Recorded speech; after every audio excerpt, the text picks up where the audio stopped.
Oh, hi there. I'm just counting all the money that Mohammed Hijab has been sending my way. Mohammed Hijab has been making it rain. And I don't mean in the creepy golden showers way that he loves to talk about. He's making it rain these Andrew Jacksons. Wow, Andrew Jackson was a white slave owner, just like the Prophet Muhammad. You'll recall that Mohammed Hijab, the tactical genius who keeps accidentally supporting our work, has been trying to get us banned from Patreon. These guys are Islamophobes, and obviously they desecrated the Quran last week.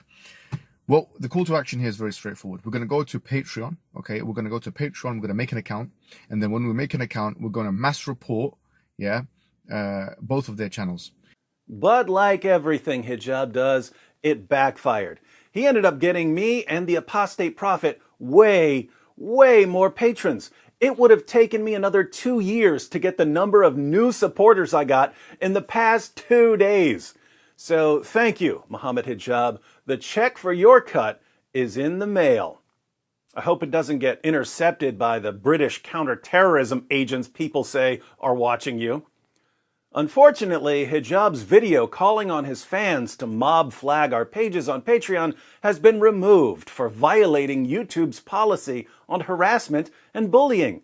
Harassment and bullying. That does sound like Hijab, and like his ideology in general. I should point out, however, that I have no problem with Hijab's video. So, to the YouTube trust and safety team, I was being targeted in that video, and I say it's okay to put it back up. Unlike some people, I'm not made of glass. Speaking of people who are made of glass, Hijab's brothers in futility have been bombarding Patreon with complaints about us. Ali Dawa, how to report Patreon funding of DavidWood and the apostate prophet. Let's see when funding stop if they were doing it for the money or cause they really saw Islam as a threat, lol. As a rule, Ali Dawa, if you want our funding to stop, you probably shouldn't be sending us scores of new supporters.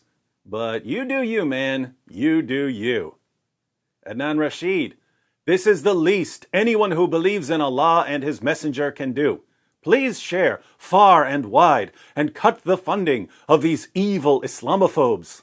Notice, cutting our funding is the least they can do. So, if you're not going to chop our heads off, at least complain to Patreon about us.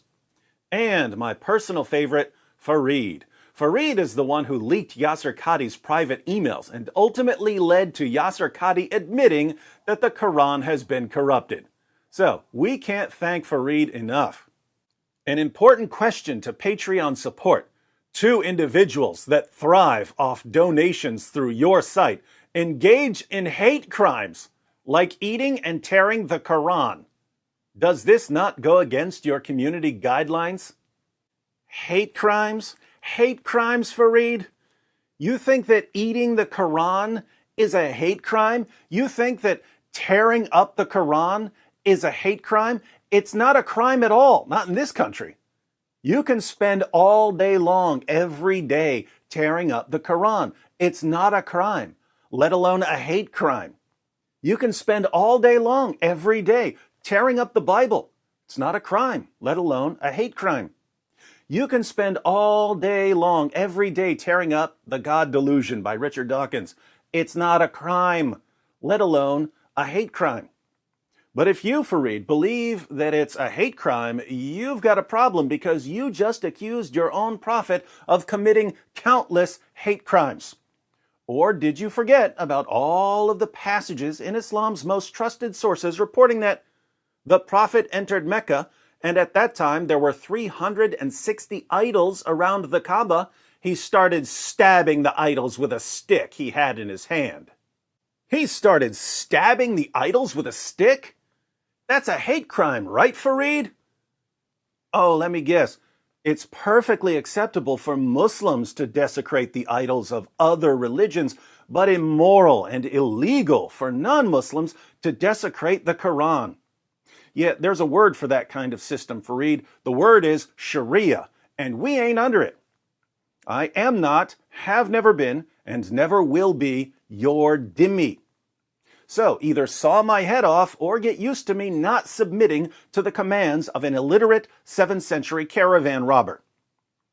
You and your pals, Muhammad Hijab and Ali Dawah and Adnan Rashid, want a world where you can heap abuse on women and threaten them with rape and torture. A world where you can tell apostates that you're going to kill them when you take over. A world where, despite your behavior, everyone respects the book that convinces you to act like this. That's the world you want. But here in the real world, there are consequences for insulting and threatening people's wives. There are consequences for telling ex-Muslims that you're going to kill them. Earlier today, ex-Muslims started the Desecrate the Quran hashtag on Twitter and YouTube. They're posting pictures and videos of themselves desecrating the Quran, ripping the Quran, spitting on the Quran, holding the Quran with their feet. Why are they doing this?